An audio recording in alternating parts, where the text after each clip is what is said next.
Phase Zero, Season 2, Episode 19. It's going to be a chunky, chaotic one. We're doing we got a cool show today. I'm your host, Brandon Davis, joined today by Jamie Jirac. Good morning. Good morning. We got Jenna Anderson. Hey, everybody. Did anything happen yesterday? I don't know about you guys. I had a super boring Tuesday. Nothing of note happened at all. Nothing at all whatsoever. We got Aaron Perrine. I've got a shirt at my house that said, I lived through the Jenna Anderson apocalypse on order from Redbubble right now. Let's get into it, BD. Can I just say, Aaron today and last week just looked so damn chill and cool, just lounging. I respect the hell out of it, Aaron. I'm just trying to be as comfortable as possible while we deliver all this content. We're going to be in here for a while, so I got to get comfortable. My dumb ass is always sitting on the floor when we do this. Jamie has the best backgrounds too. Like she'll alternate between a Scarlet Witch museum and the VCR tapes at her. I'm guessing you're at your boyfriend's house now. Yes. Yep. And it's a solid couple options Jamie's got going there. Yes. But all right, guys, we are going to talk all about that She-Hulk trailer. We're going to let Jenna take the lead on that. In the second half of today's show, we're not doing spoilers for anything. We are doing MCU villain rankings. We are going to let the chaos ensue. We're going to piss everybody off. We're going to piss each other off. No. We're going to have fun with it. We're going to rank the best of the worst, however we want to. We didn't really set parameters. We didn't discuss like what qualifies as a good villain. We all kind of just said, here's our top 7 and submitted it privately. And we're going from there. So I think when we start that, we should all explain how we came up with our individual lists. I know I want to, just as my little disclaimer. So the internet doesn't hate me anymore. and we can move from there. But all right, the She-Hulk trailer, we're going to go reactions all around. Jen, I want to start with you. Oh boy. Okay. The She-Hulk queen of them all. What did you think of yesterday's trailer?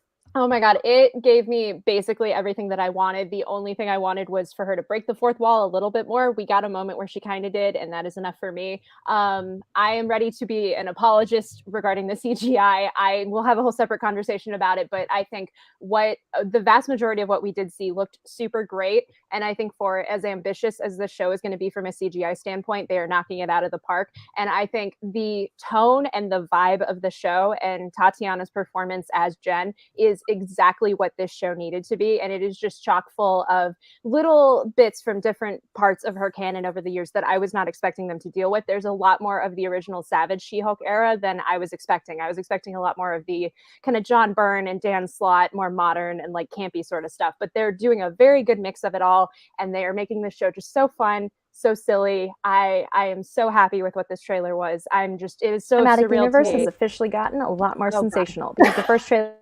Oh boy. Multiverse of Jenna's.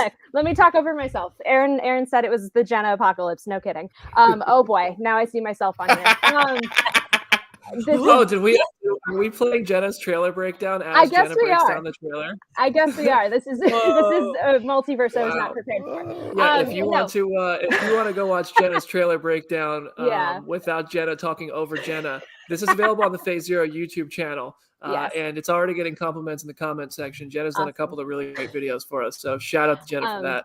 Sorry, go ahead. But yeah, this delivered practically on every single way that I wanted, and it is just still so surreal to me of like this show actually exists. It is coming out in 3 months. We have a trailer, we have a poster. That all just felt so unheard of like a couple months ago. So the fact that we are at this point now, I get how Jim felt during the Moon Knight era because I am feeling that now. Of like I cannot believe we're here. So I'm just so excited to hear what everybody else thinks because there's just so much to this trailer. Jamie, what'd you think? Yes. Oh my God. So like, unlike Jenna, I'm not a huge She-Hulk fan. I don't have a ton of knowledge. I have a little bit of knowledge, but I am a gigantic, also like Jenna, Tatiana Maslany's fan. I love this woman. I met her once and she was beautifully kind. I know Jenna's interviewed her and can say the same. And I'm just like so excited for her and her performance. I'm excited that that this is going to be funny, because we need that. We need a little humor in Phase 4. I love how dark and sad and depressing we're getting, but I also would love a little sprinkle of comedy. I think we're going to get that with the new Thor, and I think we're going to get that with She-Hulk, which I'm really, really jazzed about. Her carrying that man.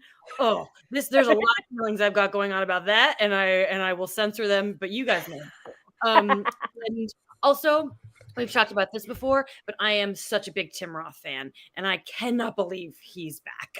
I just am so excited that he gets a chance to be Tim Roth. I'm so jazzed. And my big question is, why was Bruce looking like human Bruce in Shang-Chi? I'm still waiting on that answer. Because that wasn't what we were seeing in the trailer. Anyway, awesome. As for the CGI, I'm not really a big fan when anything is the main character looks CGI. So I don't care. Whatever.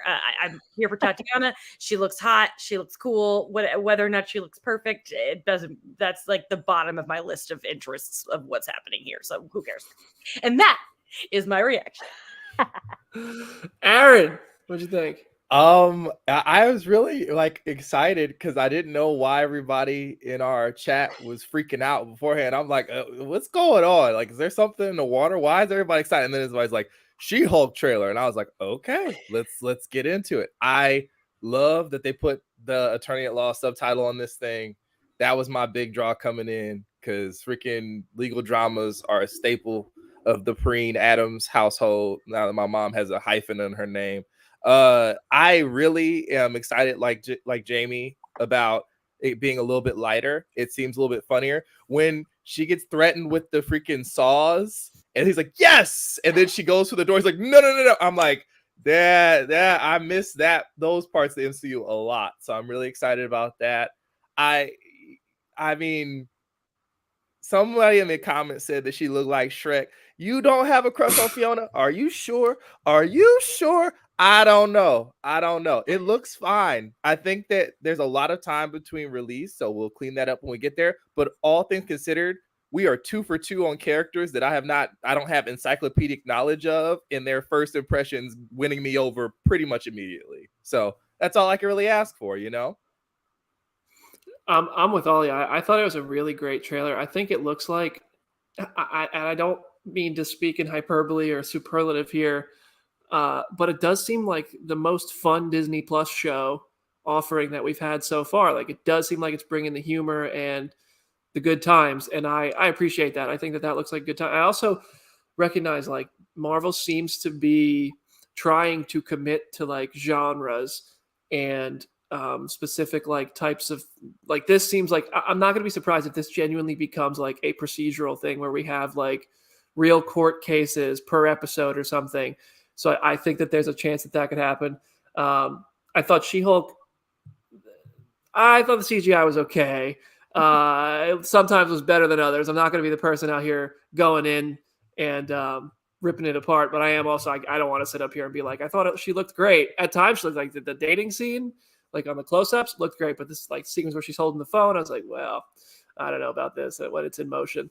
But that doesn't really ruin the show for me. Like, I know these characters are computer animated, so it's like, yeah, I'm going to accept the fact that there is CGI. Like, it's in every one of these movies. So whatever, it's Marvel. I wish it would look better all the time, but it is. They're not all going to look like Thanos. They just kind of nailed it. But yeah, the amount of Marvel ties was really interesting. Like, that was really rewarding. Love a good Marvel connection. It was very interesting. I saw people were recently starting to complain that Phase 4 was like really not connected to each other. And then all in the same week, Marvel dropped a photo that connected Thor, Black Panther 2, and Moon Knight all in the same picture. And then this trailer, which connected Hulk, or the Incredible Hulk, Shang-Chi, She-Hulk, the Avengers, like all of it all into one. And I think it's cool to see that they can do both. Get you somebody who can do both. But yeah, the Abomination being in there, the fact that they really tied it into Shang-Chi with the that like whatever that holding cell is with the red lights, that was really interesting to be like, oh, that is exactly where they went in Shang-Chi. And we also have confirmation that Wong is going to be in She-Hulk. So it's the Wong cinematic universe, and we are just living in it. I see we have one more note here in the. I had to acknowledge this because I know people were tweeting about this. There were a lot of Power Rangers comparisons, understandably so. We got our first look at what appears to be Frogman, which just makes me absurdly happy. I love that this show, just based on that alone, seems to be kind of leaning into the C and D list villains of the Marvel universe. It's a thing that like so much of superhero television has not even gotten close to doing stuff like this. So the fact that we can have Frogman, basically comic accurate, with the eyes over his like little mouth hole, and then just the big actual eyes of the frog suit. I am just so happy about that. I think that is just the coolest thing. I will say to the CGI, since like I know you have that in there as a note too. It's kind of been this open secret, I guess, that like there's a lot of CGI heavy projects that are in the works right now. Like that's why DC seemingly delayed a bunch of their movies, was to make sure that the CGI work was done. I think it is this thing where, since this is an entirely new CGI character, and since this is the main character of the show, it just feels particularly ambitious. I also like Marvel CGI is always kind of incomplete in these trailers. Like I know there's always the comparisons of like, here's Spider-Man Homecoming first trailer to like the actual film, and you can see the vastly different quality in CGI. It's one thing when it's just a superhero costume, and it's another thing when it is a person who has to talk and be a fully CGI character. So I get why the conversation and the discourse is happening, but I also think, like Aaron said, we have a lot of time for it to be fixed. So I feel just like wanted to get that out there. Should put Tatiana in Lou Ferrigno makeup and have her walk around and then make their decision. like what else do we want? Do we want it to, I mean, now that I say it out loud, I want to see it for sure. We're talking about a whole show and a whole universe. As I think you're totally right, Jenna. I just wonder for myself, right? There's all these people who have been talking about Miss Marvel and the power changes and stuff, and with how all the stuff. Can you imagine how hard it would have been to make the stretchingness look good from what we just saw? Like sometimes they make the decisions and they work out, and maybe that's not what we wanted on the first blush, but they totally work out inadvertently, because I'm just like, I guess for me personally, I've made peace with the fact that maybe the CGI will be a little bit weird here because we got this backup on a lot of these projects. But as Marvel fans, you still want the content when it's supposed to come out, and you can't do everything. We got 6 million shows to make. Echo's in production now. We got time. We were running like Kevin Feige's like, get it out there. Let's go. So I don't know. Yep. It's go ahead. I will just say though, like as somebody, I've been rereading all of the sensational She-Hulk run of the 1980s and early 90s.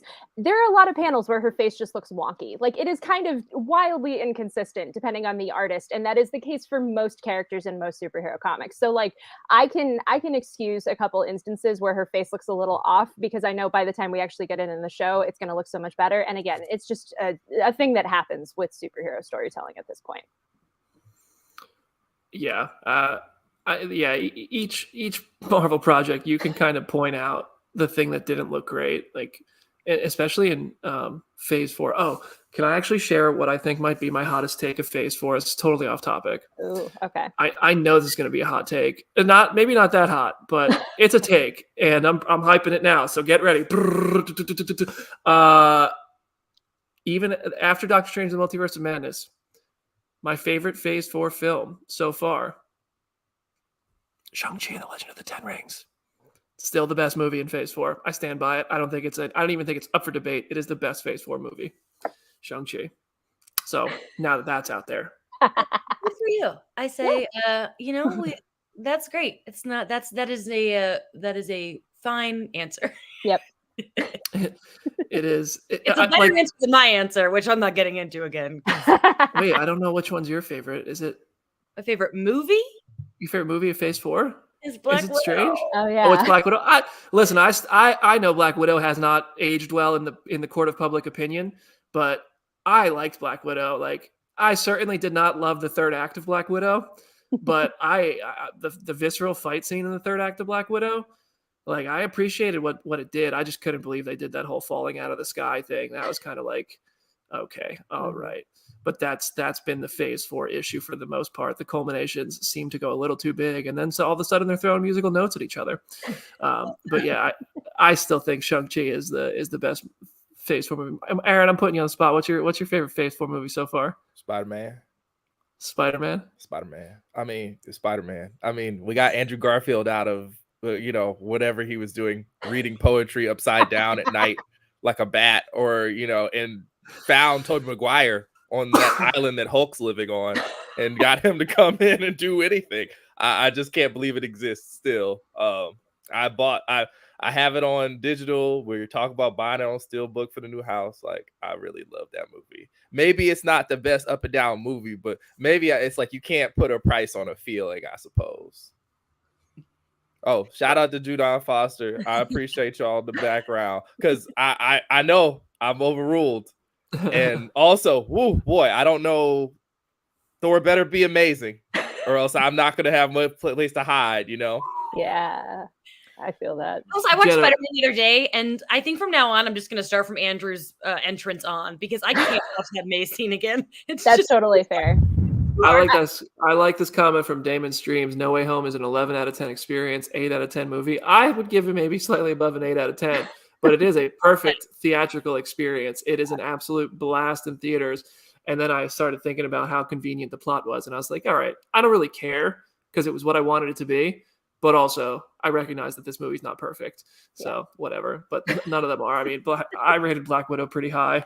So it's I get it. But Jenna, I'm going to give you the option. You don't have to weigh in. But no, I second what Aaron said. It's like the experience of No Way Home is like unparalleled. That is just one of the best movie watching experiences that I've had lately. And like on top of it, I don't mind if movies are a little convenient if they're still telling a story that hits all of the beats that they're supposed to hit. So that is easily the best one. I will say, going back to the She-Hulk for a little bit, because Jamie did mention, and we did mention Hulk being on an island.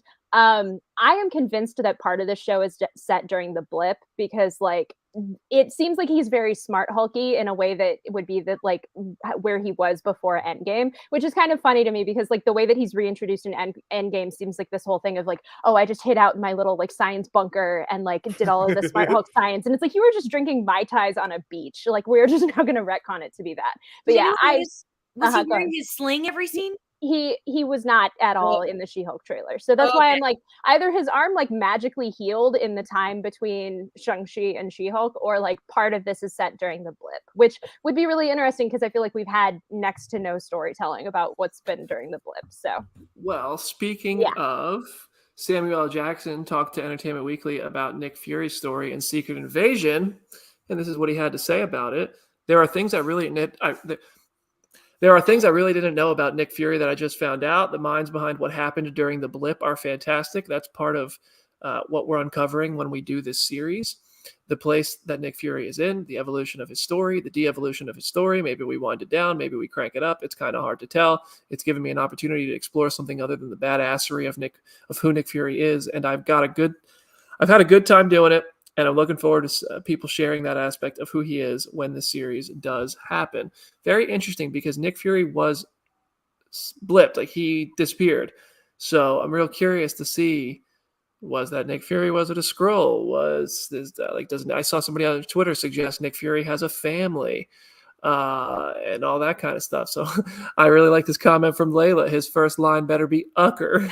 Him coming back from the snap.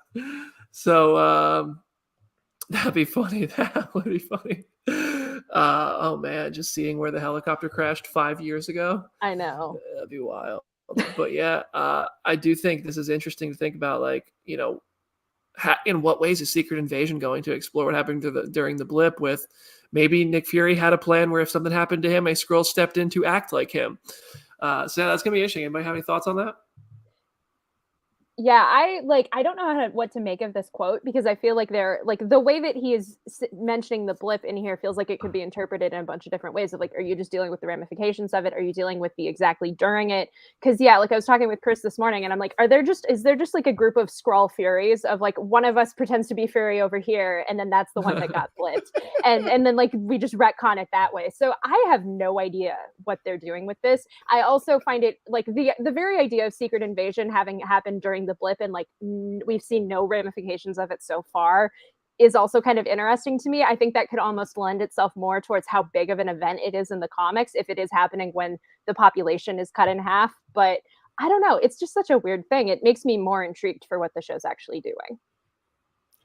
I think that this was the most underrated part of that presentation yesterday is that, hey, this is still happening. And I don't know. We saw reports that maybe it happens before the end of the year and like maybe it's still on track, which is wild because for everything we know, it's supposed to be next year. I'm just still wondering what the heck the swerve is going to be on this thing because none of these things directly like adapt one for one the comics. And Aaron was still in the trenches in the comic book stores during Secret Invasion. So I'm like, this can't just be Skull infiltration story. There has to be some sort of weird double cross. And it's supposed to be this spy show. Like, Jamie, just dream. Just dream about what can be. Yeah, all of you. I think we end up getting a Lethal Weapon type thing.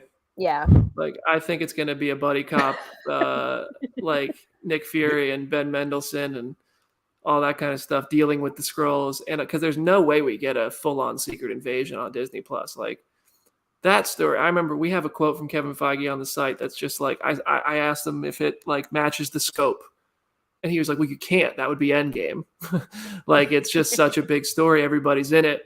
So, I don't know. I find the comic series, like, they're going to do Secret Invasion without Jessica Drew, without Tony Stark, without a lot of the characters from the comics that have some great moments. So it'll be interesting, but I think it's going to end up being like a Lethal Weapon buddy cop, like funny. Yeah. Jamie said, get Shane Black in there. My guy. Yeah. Something. All right, let's move on. We got a couple more stories before we really get to the chaos. Daniel Craig was almost in Doctor Strange in the Multiverse of Madness. In another universe, he was, but in our universe, he was not. He was going to be Balder the Brave, is what I understand. There was kind of a thought that he was going to be Mr. Fantastic. A tweet from Justin Kroll, who's a very reliable source, responded to Robbie Fox from Barstool and said that he was the first pick for this cameo in reference to Reed Richards. And ultimately decided he didn't want to go do a quick shoot during the pandemic. So Marvel turned to John Krasinski to do Reed Richards. But I think it turns out like they were going to use a whole different character. As my understanding of this all now is that they were going to have Daniel Craig play Balder the Brave. And then when that became unavailable, they were like, well, what else could we do? And then they had John Krasinski step in as Mr. Fantastic. That makes so much more sense because the idea that like they wanted Daniel Craig to be Mr. Fantastic, and then we're like, Krasinski. Like I when I originally read that report, I was like, this is weird. So I'm glad I just learned when you said it. You guys, I learn Marvel news sometimes, and I didn't know that that's actually what the news was, and that makes so much sense. But this means Daniel Craig, James Bond, is talking to Marvel sooner or later. Sooner or later. I will just say, like, I rewatched Doctor Strange this past weekend, and like, when you are actively aware of like how like of this aspect of it, of like Daniel Craig almost probably being in it, and they probably would have filmed a lot of this wanting to CGI him into it. It makes like Reed and Black Bolt in particular, it's like it is so obvious when they are and aren't on screen of like Reed, there's no moment where he is not either on the very edge of a group shot or just like in a close-up just with himself or with like VO dialogue. It is like you can tell how they added him in after the fact. I get this decision on a lot of levels. When I had read the initial report, I was like, Daniel Craig would not be Reed Richards. This doesn't make any sense. But I get on the level of he would make a very good Balder the Brave, but I get why he wouldn't want to do it. And I also get why, if you're Marvel, having to explain Balder to general audiences in the amount of time that the Illuminati's on screen would probably be a lot to do. And it doesn't have that pop of like, oh my God, here's Krasinski as Reed Richards. So I get the decision. I mourn that we didn't get this because it would have been really cool, but I'll be curious to see what he does end up eventually getting if he's still actively talking to Marvel. It does seem like once those conversations start, they only end with the person joining. Benedict Cumberbatch almost played Malekith. Yeah. And said, give me something juicier. Literally, he wanted something gobsmackingly brilliant, and he got it. He dodged a roll there.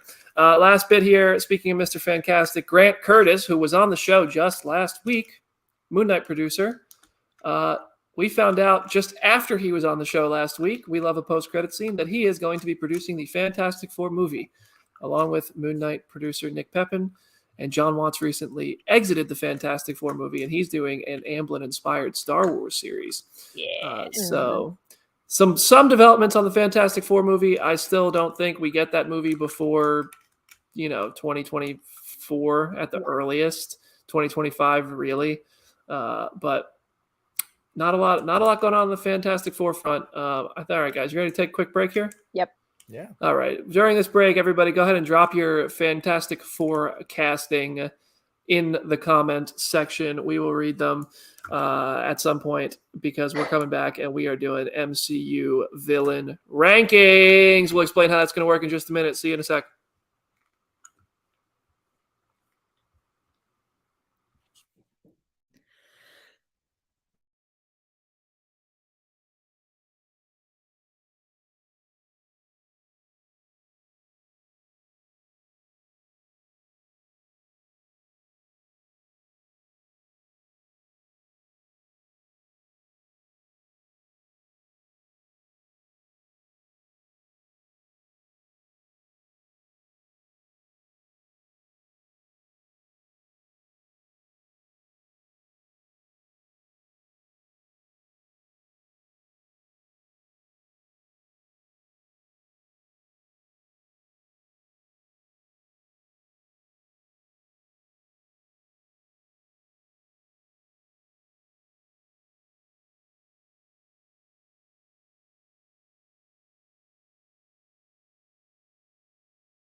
Welcome back to Phase Zero, Season 2, Episode 19. Let the games and the chaos begin.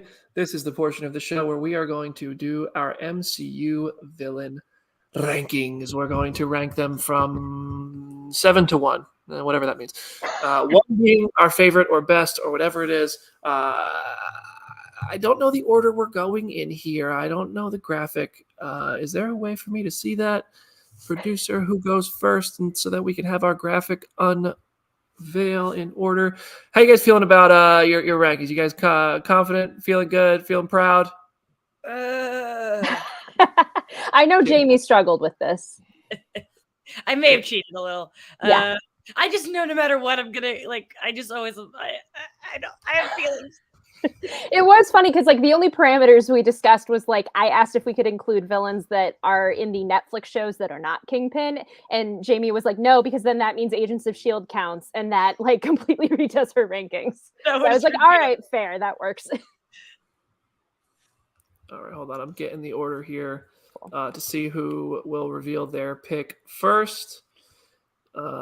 Phase Zero villain draft lottery. Oh my gosh. Hey, my Orlando Magic got that first pick.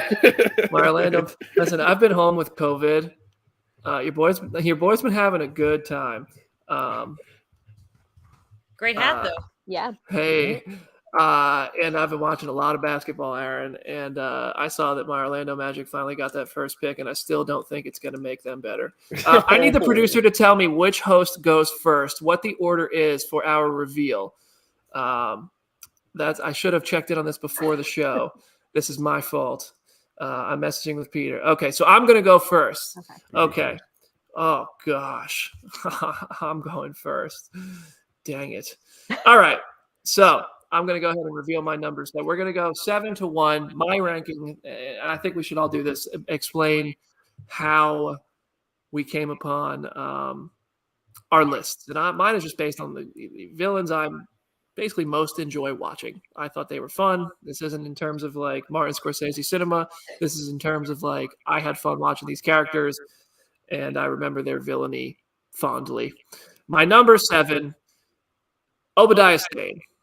I thought Obadiah Stane was a good villain. He started it off. He was just had a really good juxtaposition with Tony Stark. I thought Obadiah Stane, the Ironmonger role, especially it was so interesting at the time when that movie came out. I don't think a movie like Iron Man would come out, and the way it just tackled issues of the kind of real world events in a weird way. That I was I don't know if they would veer into that kind of stuff now. It dealt with some weird stereotypes and kind of pretty insensitive ways. And I think if they were to look back on Iron Man and make it now, it would be a very different movie, and it would have to be. And the way they made Ironmonger kind of evolve out of all of that. The capitalist, the literal monger, who was willing to do terrible things to rise into power and make more money and take over the company and do all that stuff. I just thought it worked against Tony Stark, and it made Tony Stark kind of face an evolution that he had to face, and ultimately foreshadowed his entire journey. So yes, number 7 is Ironmonger for me. Next up is Jamie. Me? Jamie Jurek? Oh God. That's right. Okay. Okay, so let me preface by saying that my choices, I really went like project to project because there are so many characters who aren't villains anymore that were villains. So my number 7 is someone who is certainly not a villain anymore, but very much was a villain 10 years ago, and that is Loki, specifically in the Avengers. I don't consider Loki a villain anymore, but you can't discount this performance back in 2012. I mean, this was just such a great time. He's a fun villain. That's important to me. And he's creepy, and there's so much. And I love that he has evolved into a non-villain. But going back a decade, and this was, the first big thing, the first culmination. It was just such a big deal, and we got to honor that, even though it's not quite. Again, I wouldn't call him a villain anymore, but you can't deny in this movie, killed 80 people in 2 days. That's villain behavior right there. All right, next up we got Jenna. Oh boy. Okay. So I'm kind of in the same boat as Jamie. I didn't necessarily go project by project. I just kind of shot from the hip, but I feel like a lot of my list is just antagonists. And I think there's an interesting conversation to be had of is someone actually a true villain, or are they just a source of conflict in this movie, but they are a redeemable character in their own right. And I think number 7 kind of ties into that. And it is Ghost from Ant-Man and the Wasp. I think that this was one of the coolest villain designs that we've had in a long while. I think the way that they showed her visual effects are super cool. I think gender bending the character to begin with is super awesome. I love Hannah John Kamen. I hope that the Red Sonja movie starring her eventually gets to happen, because that just would be so perfect. And I think that she gave this role in this performance such an interesting thing and such a complex thing, while in the kind of fun, lighthearted Ant-Man movie sort of landscape. So I'm sad that we've gotten nothing from her since this movie. I had kind of expected her to be someone who would be heavily teased for a Thunderbolts or Dark Avengers or something sort of thing. But I'm hoping that we'll eventually get to see more of her, because I think she was just such a cool addition to the tapestry of female villains in the MCU. I dig it. Ant-Man and the Wasp, underrated, according to, who was it in the comments? Sorry, Ant-Man and the Wasp, underrated, P-Phil78. You're getting some Ant-Man and the Wasp love. All right, next up, we got, who hasn't gone yet? Aaron. Aaron. You get to go twice. We're doing snake style here. We're doing snake style. Okay, so for my number 7, we got, I actually am in concurrence with BD. I got Ironmonger at 7. I had to rewatch Iron Man for something I'm working on for the channel, and I went back to where it all began, and it just made sense for me. Also, a weird hallmark of this movie, when you go back and rewatch it now, is that it feels very tonally different. A lot of your MCU quirks that evolved over phase 1 into early phase 2 had not solidified or cemented themselves yet. So he's terrified. He's very threatening in a way that I feel like a lot of these villains, although they're bad people, ostensibly terrible people, you should not like them, probably. That might come into play later in this list for all of us, but he's just kind of a jerk.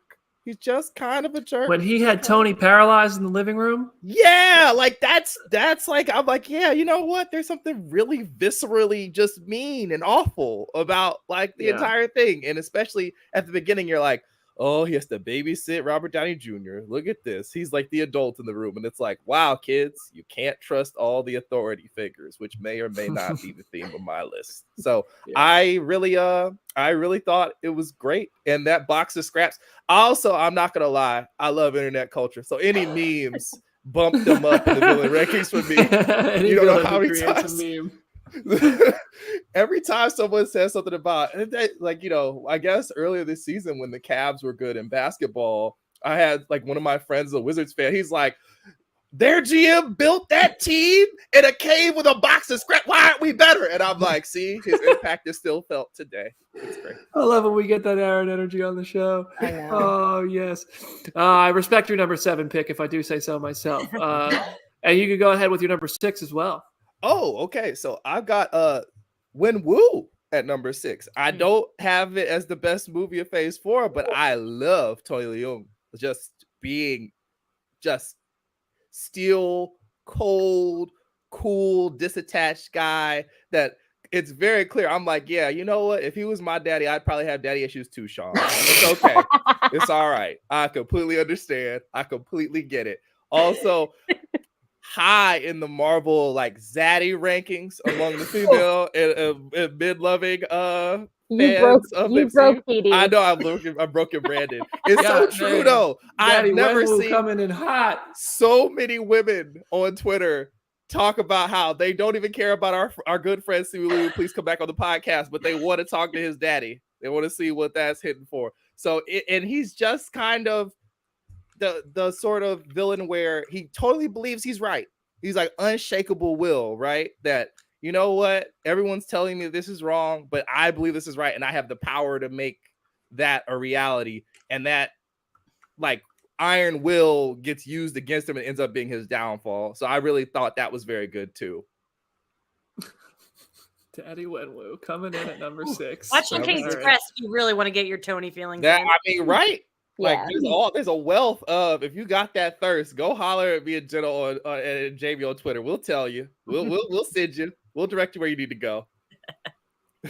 All right, number 6 from Jenna. Yeah. Also, Ryan reflects in the chat is like, when are we doing Zaddy rankings? And I'm just like, oh boy, we would have. Oscar Isaac. I love you. Mark, then Steven, then Jake. We'll do that when we finally get Pedro Pascal in the You're MCU. you're just stealing Jim's list at that point, honestly. So my number 6 is probably one that a lot of other people would not think, but as somebody who loves superhero comics, who loves the history of superhero comics, I can recognize the fact that like sometimes the most terrifying villains are just ordinary dudes in suits. So my number 6 villain is Alexander Pierce from Winter Soldier. This is the best example, I think, in the MCU of a character who is just a genuinely good villain who never has to suit up, has to become anything. He is just terrifying in his own merits. I think Robert Redford just understands the assignment. He makes this movie the kind of political thriller that it needs to be. He anchors it. He gives Chris Evans so much fun stuff to bounce off of. And I think the scene with him and Bucky, when he brings Bucky over to his house and he offers him like the little thimble full of milk, is one of the most sociopathic things in the MCU. And it is like, this is pure villain energy. Like he gets it in a way without ever having to be in some big costume or do some big thing. So I think he is grossly underrated, and I will always stand Alexander Pierce. Wow, living for Jenna's list so far. Thank you. This is the Zaddy ranking show after all. Jamie, number 6 for you. Number 6. This is one that I'm sure some people have as their number 1. Very obvious go-to answer. And you'll see later why he's only 6 for me, but one of the best ever. Obviously, Killmonger. I mean, just one of the rare villains where you're like, I mean, you can see his point. You not the murder parts, but like you see, he got the short end of the stick in a lot of ways, and we can't discount the fact that he's so attractive. I mean, I could just look at that man all day, and an attractive villain is an important villain. And if I'm looking at my list now, with I think one exception on my whole list, this is kind of a hot ranking for old Jamie. But everything about this performance is so good, and I think we can all agree. And I giggles. Why we all giggles? I haven't heard a word you said since you talked about how good looking Michael B. Jordan is. I respect that. Anyway, obviously he's great. We all love him. And I'm just trying to get through this, you guys. Oh my God. Okay. All right. My number 6. My number 6 is Scarlet Witch, actually. This might even be a little bit of recency bias, I think, but I was doing this ranking and I was like, I think she'd be higher on my list if the movie gave her 20 more minutes to actually turn into a villain. But I don't think we've had anybody in the MCU act so viscerally villainous in the way Scarlet Witch did in Doctor Strange and the Multiverse of Madness. And I know, like, I'm not trying to say, like, Wanda Maximoff is a bad person. God, no, I'm not trying to piss off the Wanda stans. I know this was the Darkhold. I know she had a point. I get it. But she slaughtered people very intimately and creatively, and it was entertaining as hell. So for that alone, Wanda gets to be my number 6 on this list. What mouth? Like, I'm never gonna forget that. That left me unsettled. Well, I got to witness you react to that, because I'll never forget you. Oh my god, that sequence! I swear, I think Jamie was like, "Is he about to implode?" That whole sequence, I was just overwhelmed by those murders. Your head was about to pop like Black Bolt's head. Literally, yes. Oh my god. So yes. Scarlet Witch in Multiverse of Madness is my number 6. And I think you could argue Wanda's been a villain before that.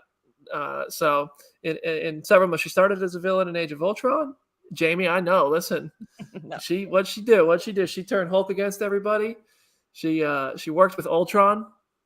So I understand why she did what she did, but don't make it right.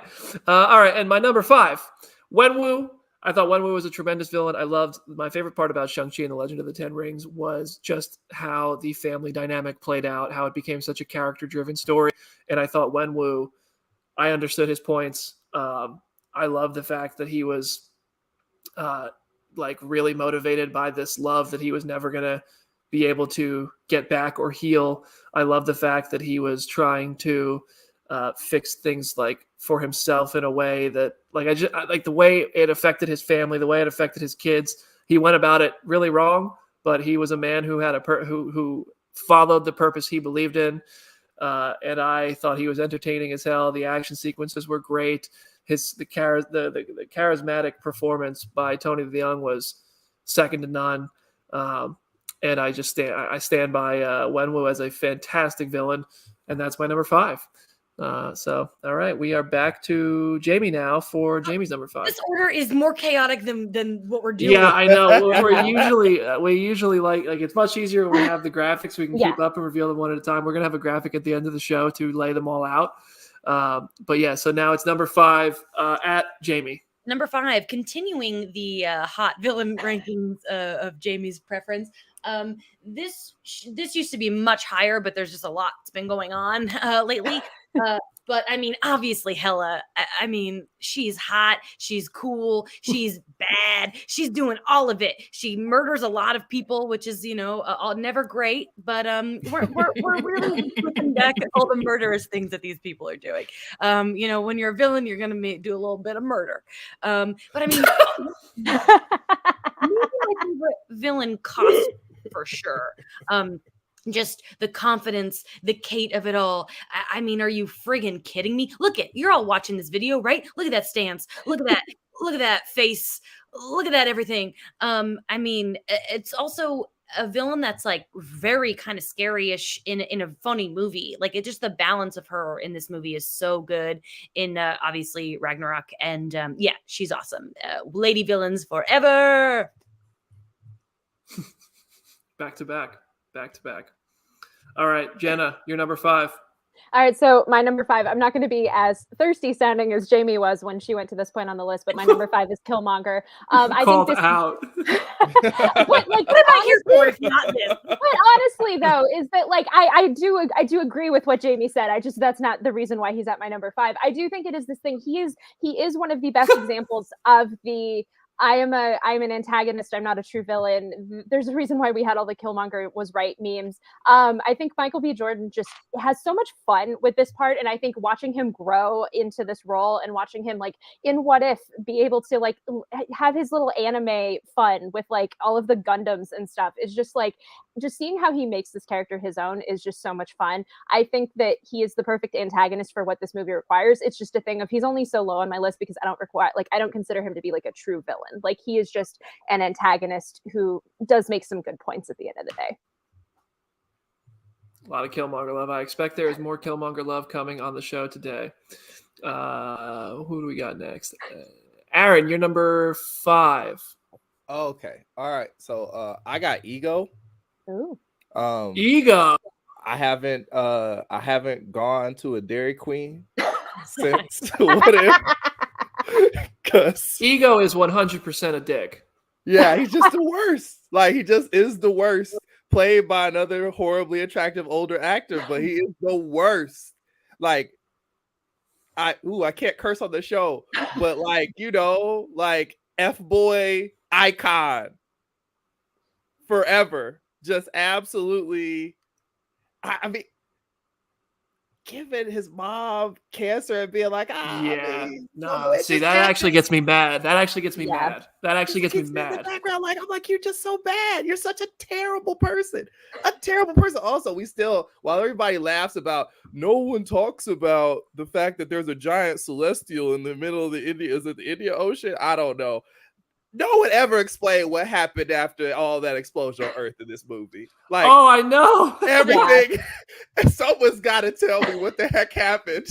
Like, he caused so much damage. He's just a really, really, really giant jerk, and that can get you a long way with charisma.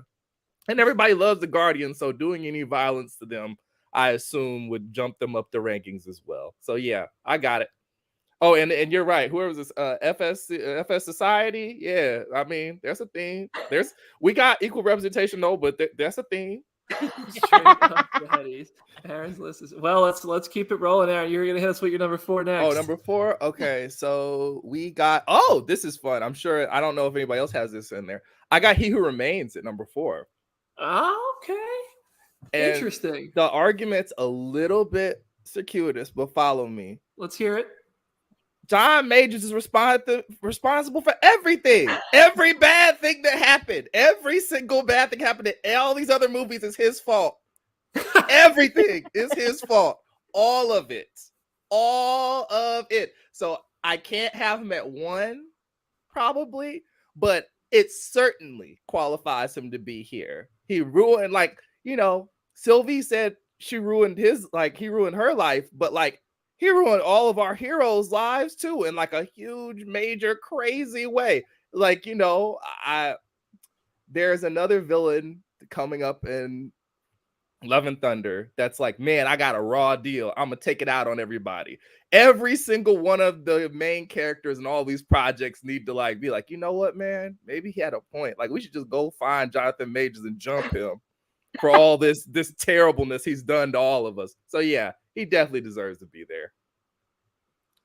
And the way that performance in that episode, I respect personal, it's practical. The grow up, I do that around the house all the time to people. Like when they do silly stuff, they complain about. I was like, grow up, hypocrite.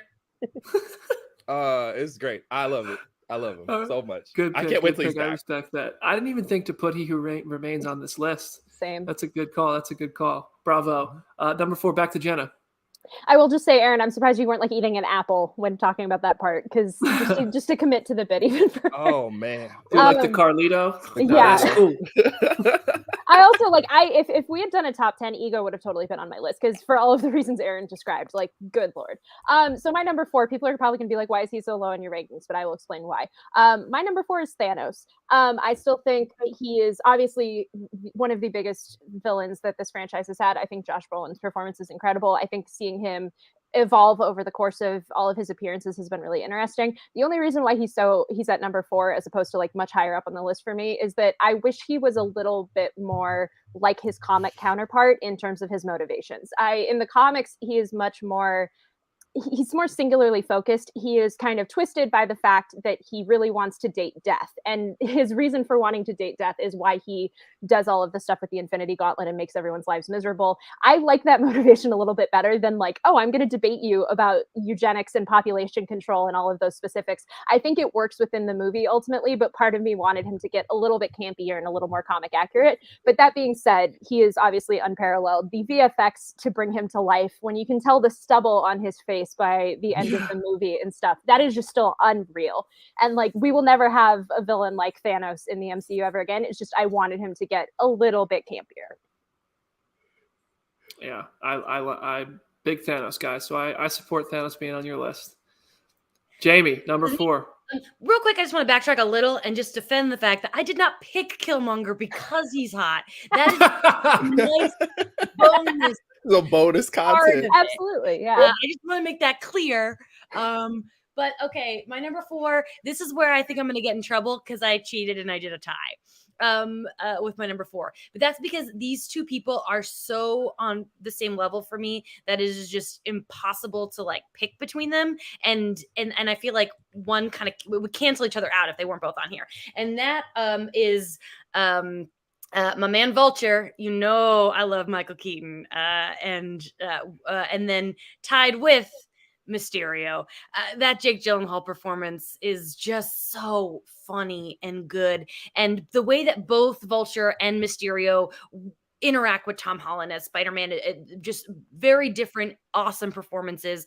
I think we can all agree that car scene in Homecoming with Michael Keaton is just chilling to the bone. And we think of Michael Keaton as Batman, and to see him as a villain is so much fun. And then and he's legitimately, I think, scary. And then on the other side of that, when we're going with Gyllenhaal as Mysterio, just pure funny. I mean, in the bar scene where it's revealed that he's bad is just hilarious. And all of his little ex-Stark employee minions, everything about it. And that he just becomes like, he really screwed up our boy's life. And we got a whole movie about how he did that. And like, Peter Parker's sadness is really Mysterio's fault in the end. And that is some pure evil stuff right there. So I hope you're not mad at me for cheating and doing a tie, but they flow together for me, and it's very much performance. And I must say, both very hot. I'm not gonna lie, I'm pissed you put them both there, because I thought about putting Mysterio on my list and I didn't. And because I swear he's not dead, or he wasn't supposed to be dead, and we never got him back. So I was like, you know what, Mysterio's not on my list. But damn you, Jamie! Listen, in the words of my favorite film, the rules are there ain't no rules. Priest, that's yeah, there ain't no rules on Phase Zero. Just don't curse too much. My number 4 is actually also Vulture, only Vulture. I thought Michael Keaton, like everything Jamie just said, I agree with. Vulture was a tremendous villain. That sequence in the car shout out to Michael Keaton for the performance, but also shout out to John Watts for that direction. When that light changed color, that kind of indicated like the light bulb went off and he realized this is Spider-Man in my backseat with my daughter.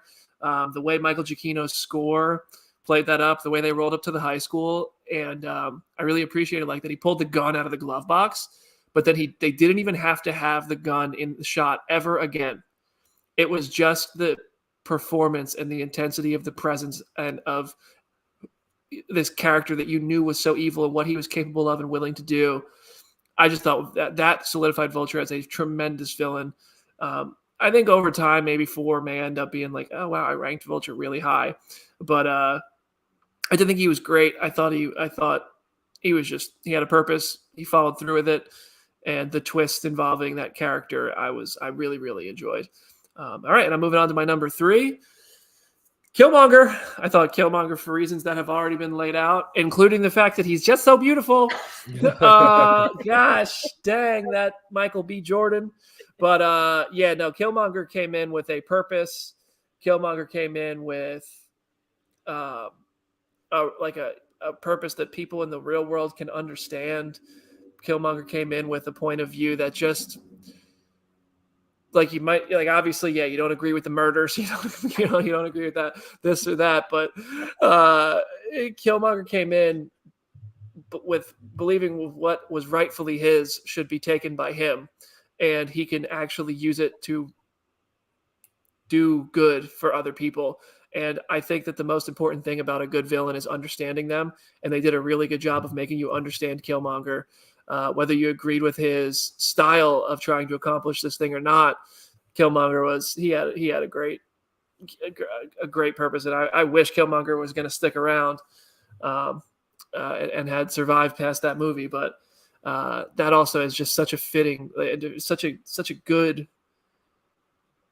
arc that's wrapped up that I would almost be ashamed to touch it again because it was done so well. So it's like, damn, yeah, I do want to see Killmonger for my own entertainment, but also that arc was so it had it served such a good complete purpose that Killmonger was great. Killmonger was great in every way.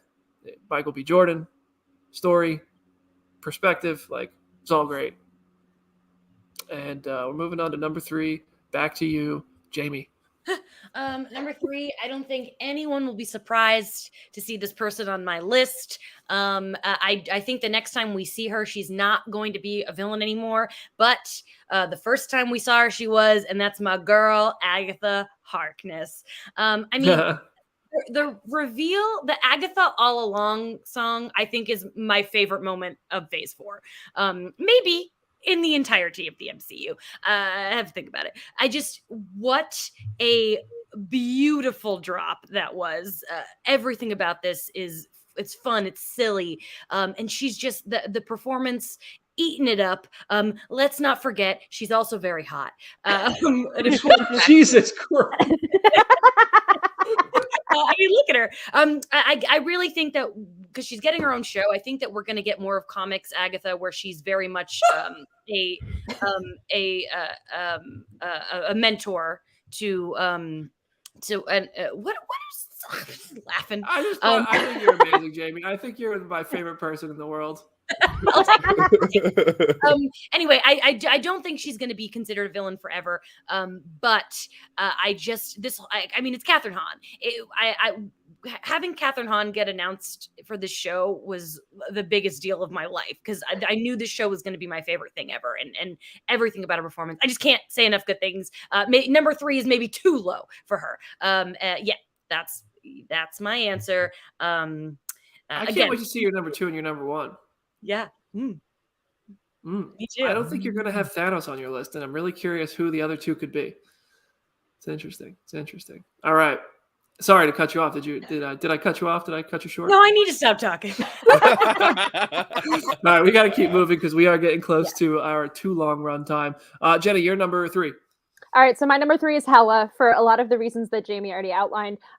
She is really kind of the first like genuine female villain that we had in the MCU. It was crazy that we took so long to get to this point of like having this badass woman who just takes no prisoners. That costume is insane. I think like she has a good reason to have a conflict with Thor in this movie, but also at the same time, she's able to be campy and lean into the tone of Ragnarok in a way that I feel like the movie really needed. I think if you added any other villain, it would have kind of fallen apart. But the way that Kate just commands the screen and just brings this performance is just like unparalleled. And honestly, like to Aaron's point earlier about memes, like the meme of Taika showing her like the thing on the monitors is just such a good meme because I've seen so many people use that of like me trying to show my girlfriend how like blah blah blah works, and it's just like the cutest meme ever.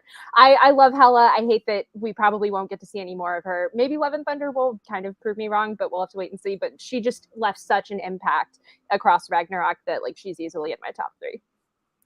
What if I told you Hela could show up again sometime? What if? What if?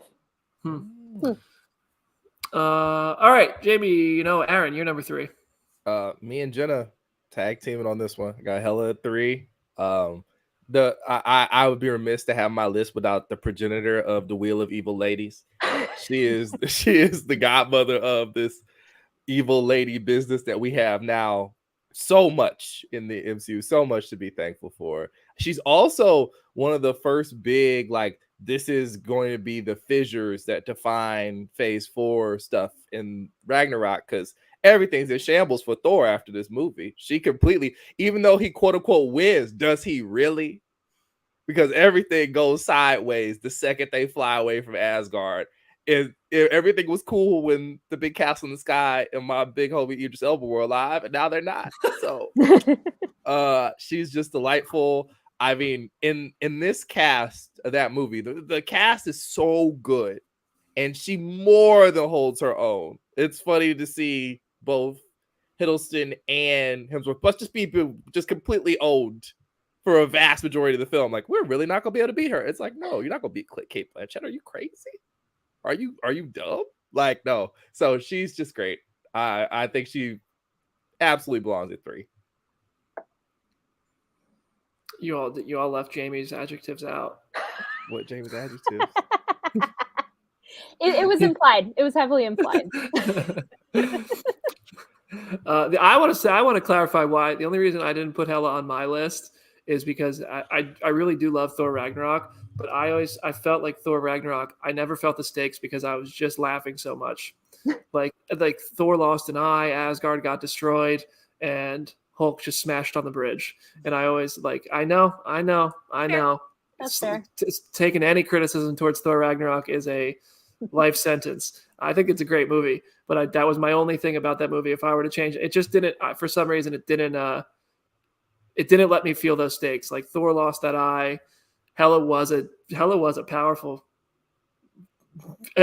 costly villain who wreaked havoc, and I never really felt it, I guess, because I was too busy actually having a really good time.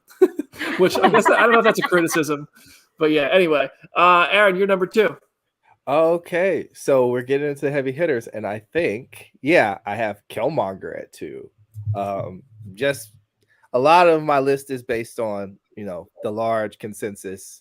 Every conversation I've ever had with my aunts after this has been changed forever by that freaking line delivery. All the memes, just the absolute freaking ocean of weird Killmonger memes.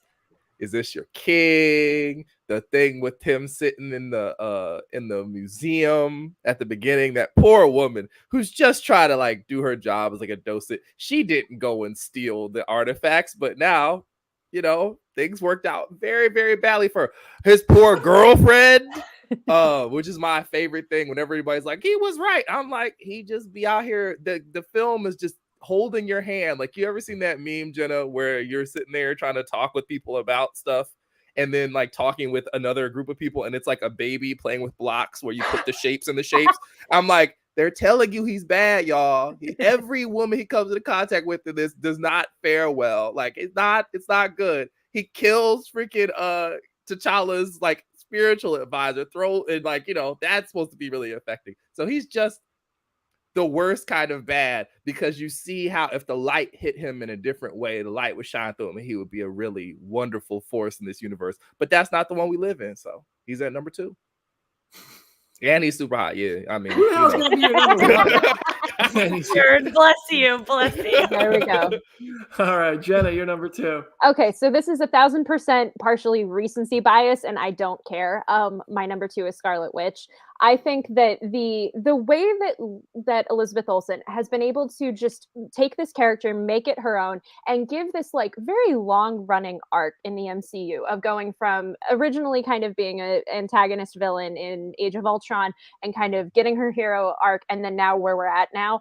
It is just unparalleled. We have never gotten this level of a female villain getting to be spotlighted and getting to be an antagonist and a villain. It is this thing where I can completely see where she's coming from. I'm very much looking forward to whatever kind of redemption arc is potentially on the horizon for her, because I think she deserves it. And I think it'll only be strengthened by the way that Elizabeth just commands the screen in Multiverse of Madness. I think that, like we were saying, the line delivery of certain things, there will be someone left to raise them, the what mouth, all of these lines are just, I get chills just thinking about them, because she's able to be so commanding and have this swagger in a way that we haven't had, outside of a couple of key examples. We have never had a character in the MCU get to this point and be able to have it be this thing where she is brutally murdering people. She is doing these actions that you aren't really agreeing with, but she's still doing them in such a way that is so entertaining and commanding. So obviously, very easily a number 2 for me.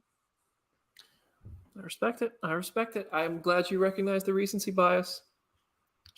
I'll stand by. She needed 20 more minutes at the beginning to explain that villain turn, and it would have made Multiverse of Madness such a better movie, in my opinion. It was so fast. You just had to assume too much about the Darkhold. They said it, but I would have liked to see it. She was a great villain, though. She was a great villain. I respect the choice. Who do we got? Jamie, right? Jamie, number 2. Oh, it's me. Okay, sorry. Yeah, my number two on this list was, we come close to the end here. My number 2 is Loki, the God of Mischief. I think Loki's one of the most fun villains to watch when he's being a villain. I think Loki's one of the most fun characters to watch when he's operating in a gray area. I think Loki was a fun character to watch when he was like, I don't really know what you'd even call him on the Loki series, but I think the first Avengers movie really solidified the MCU as this big ensemble franchise. Tom Hiddleston is the most charismatic, charming, hot person in the world. The key word for all of our villains today. But I Loki is just, I don't think there's any villain more fun to watch throughout the MCU than Loki, and he helped build it, and he did a great job with it. He was great in the first Thor. He is broken. His villainy is rooted in insecurity and wishing for just better and wanting more and never being able to get it and always being in the shadow. Like, I just think the character's great. The emotion that we get out of him is great. The villainy we get out of him is great. For me, Loki is an easy choice at number 2. And I stand Tom Hiddleston, the most charismatic human being on the planet, the most generous person in the world that I've ever interviewed, at least. And so, yeah. Anybody want to comment? Tell me my number 2 sucks or anything like that before I move on to my number 1? Yeah. Hey, we'll take it. We Amazing. love a baddie daddy Avengers villain. And my number 1, speaking of the ultimate baddie daddies, it's a big purple baddie daddy, the number 1 villain of all time. Thanos is hands down my number 1. This is a character I love from comics. This is a character I was so excited to see done in the big screen, and they did him so well. I just think Thanos is another character that you understood why he wanted to do what he was doing, even if you didn't agree with it. I think Thanos was right. No, not really. Don't kill half the population.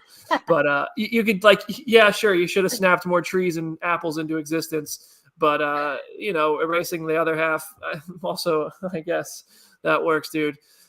For now, till population comes back. But yeah, no, Thanos had a purpose. Thanos explicitly stated his purpose. I think Thanos was so well fleshed out, so well acted, so well CGI'd, so well delivered, and he delivered 2 of the biggest movies of all time because he was so good, and he had the best supporting cast of heroes to try to fight him. Avengers Infinity War is not an Avengers movie. Avengers Infinity War is a Thanos movie, and Thanos is the protagonist, and he accomplishes his goal. And what other villain in the MCU, besides maybe Zemo, who wanted to tear the Avengers apart? I'm sure there's others, but for the sake of my argument, I don't care. What other villain in the MCU had such a lofty goal and accomplished it? Thanos did it. The man went to the grave thinking he did his work. He sat in the garden, got his head chopped off, and said, "Hey, I can rest. You're welcome for prosperity." Was he right? I don't know, but he's a great villain, and he's one of the. I hope. I do believe there is more Thanos coming to the MCU. Post the scene in Doctor Strange and the Multiverse of Madness. That's not the last time I believe we're going to see Thanos. Eros is coming. There's a lot of reason to use Thanos again. Nova is coming. There's an opening scene that lends itself to bringing Thanos back. Sorry, I love talking about Thanos.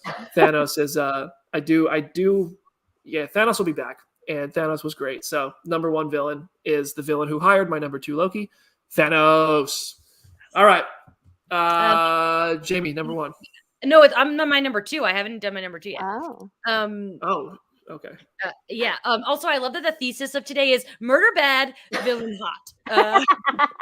That's what we're mine. Okay, so I'm still on my number 2, and let me tell you guys, this is what I've been dreading. This is the one I was like, if I'm gonna speak my truth, I'm gonna do it, but I think I'm gonna get shit for it. But I feel like if Jim Viscardi was here, he'd back me up. But here we are. My number 2 is the only villain on my list who is not hot, and that is it's Ultron. Number 2 for me is Ultron. Although I will say James Spader, very hot. But I am not attracted to his robot self. Now I know I'm going to get some reactions for this one. Age of Ultron is my MCU comfort movie. I know it has a lot of flaws, but it just brings me joy. It introduced me to Elizabeth Olsen as Scarlet Witch. Obviously, that's a big deal for me personally. But I said before in the episode, I'm not a big fan of CGI characters, but Ultron is the exception. I think it's one of the greatest voice performances ever. And that's why when What If came out and it wasn't Spader voicing him, I was so upset because I just love everything Spader brings to this voice performance. It's funny. It's creepy. It is genuinely scary when they're at the party and he like kind of drags his body in. I mean, that chills me to the bone. When he rips off the arm and he's like, that's gonna be okay. It's all good. Like that. It's funny. And and again, he's the catalyst to why we have Wanda Maximoff in the Avengers. And that's very important to me. So I know that I'm going to get a little bit of, sprinkles of things for this, but it's my truth. And I love Ultron so much. It's my truth. All right. Great number 2. I'm surprised. I didn't know Ultron was going to make anybody's list, but I should have known, given that he's like kind of MCU Wanda's daddy in a sense, that he brought her into it. And all we're talking about today is daddies. So I should have known, but great pick. Well, you can just go with your number 1 too. Let's just get everybody's number 1 out here and wrap up today. Yeah, go ahead. Yeah. Jamie? Yes. Sorry, I was looking at the comments. People hating me, but I see a lot of Ultron love in here. Okay, so now my number 1. Yes. James Jack's number 1. Don't be shocked, guys. I know. Sit down. Catch your breath. It's gonna be surprising. Zemo. Madness. I would never ever refer to Wanda as a villain in general. I don't think I would have never called her a villain for this movie. I don't think she's a villain going forward. I think that her villainess in this movie is very much Darkhold corruption. That being said, it's an amazing villainous performance. It is not recency biased. It is going to be my answer until I'm dead. Everything about her in this movie is terrifying. There's nuance, there's layers. I just can't. Well, I didn't expect it. In retrospect, I don't know how I didn't see it coming. Because it's the map is there, the trailers were there, everything about it. But I've seen the movie 3 times and it's just to watch her work. And no surprise here, but she's also quite hot in this. I mean, listen, nobody's going to argue with you. Nobody's going to argue with you on that. Covered in blood, whatever. It's working for me. Yes, as you can see, I'm full of surprises. Full of surprise. I can't believe Thanos was not on your list. I'm so disappointed. I like Thanos. I think he's a great villain. But my 2 things is I like him silly or fun, or I like him hot, and he's done that either. I'm for some reason am just drawn to criticizing everybody's lists. I don't know. I'm not anti-Thanos by any means. It is a character flaw that I need to get past.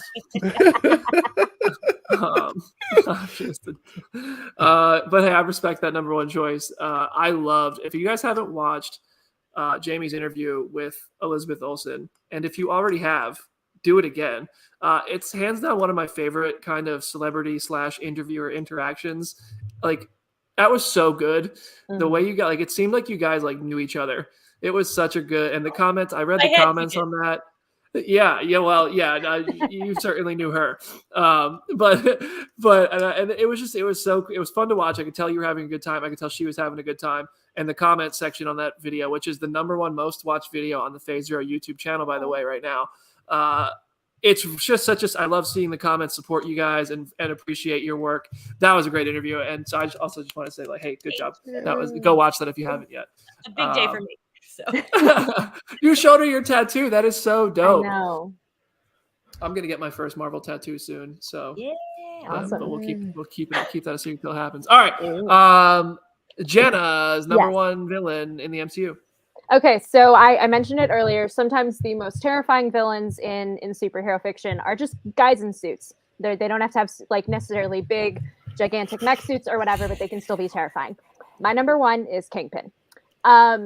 Just on so many levels, in terms of comic accuracy in terms of just Vincent D'Onofrio's approach to the role, in terms of just like how many genuinely terrifying moments he is able to get in the MCU, both in Daredevil and now in Hawkeye.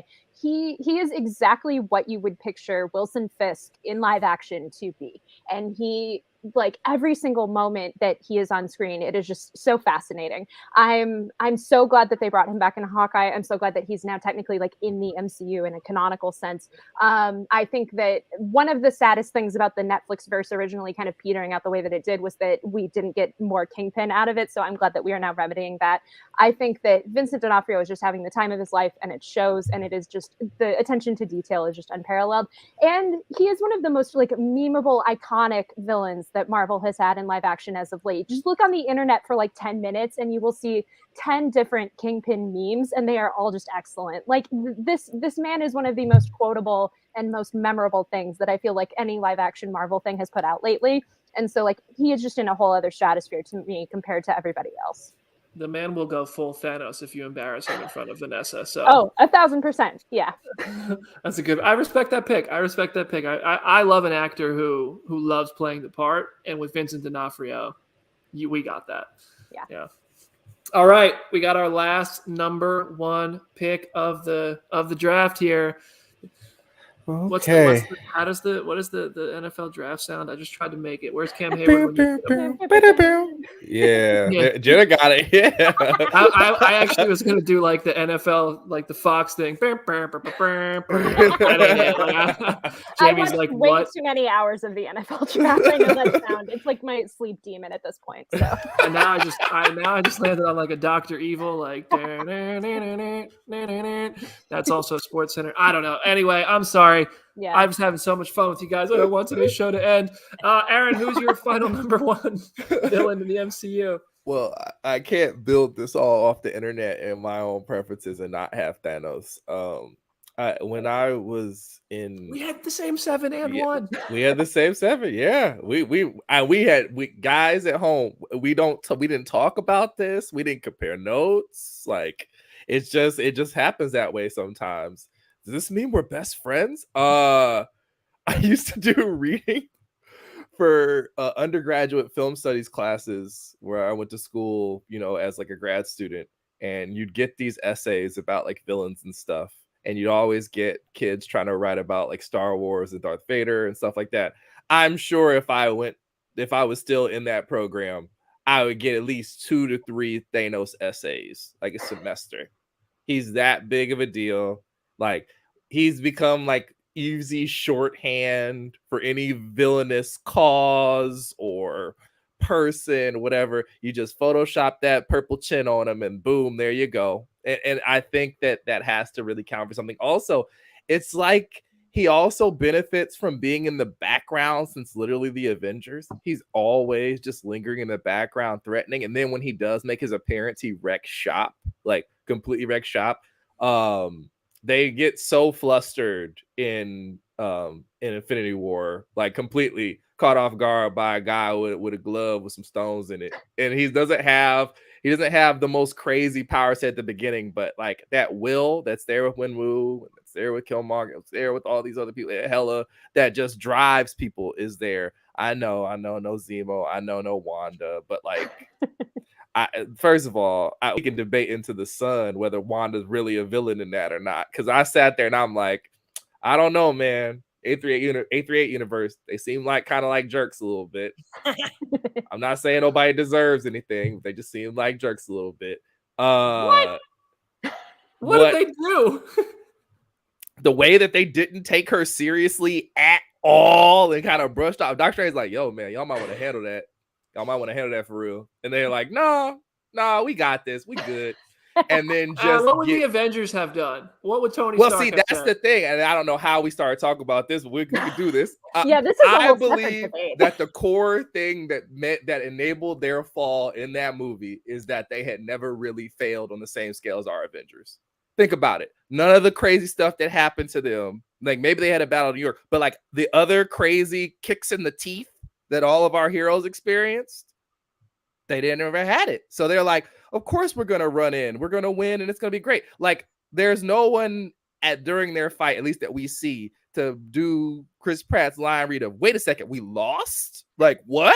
That's what someone would have said. I guess Mortal might have said it at the bottom of that pit.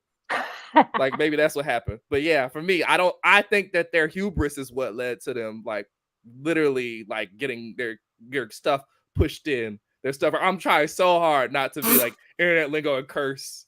Just they got rocked. Let's just say that. They got absolutely rocked. So yeah, but see, Thanos, we see him rock all our Avengers, and we care a lot more about them. Like, I cannot tell you, and I brought it up a bunch of times on the show, the way that all you heard walking out of Infinity War was little kids crying and people pushing brooms to get stale popcorn up off the ground. I will live with me until I die. There was nothing there. Usually you come out of these things and there's like a buzz, even in something where it's like as violent as Doctor Strange Multiverse of Madness, there's like a palpable something. There was no juice. Everybody was like, man, he really did that. Everybody's shook. People are gone. Like 10 years ago, like if you look, what is today?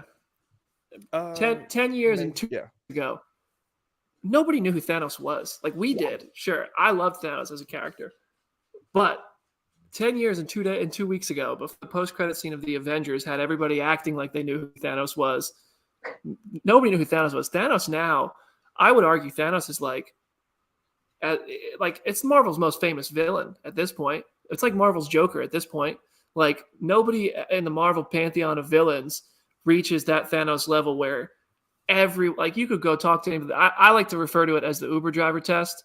If you can get in the car with a completely random person and start a conversation with them, they will know who Thanos is. Like they'll have an opinion on Thanos. Even if they didn't watch the movies, they'll know who Thanos is now. Mm-hmm. So Thanos did that.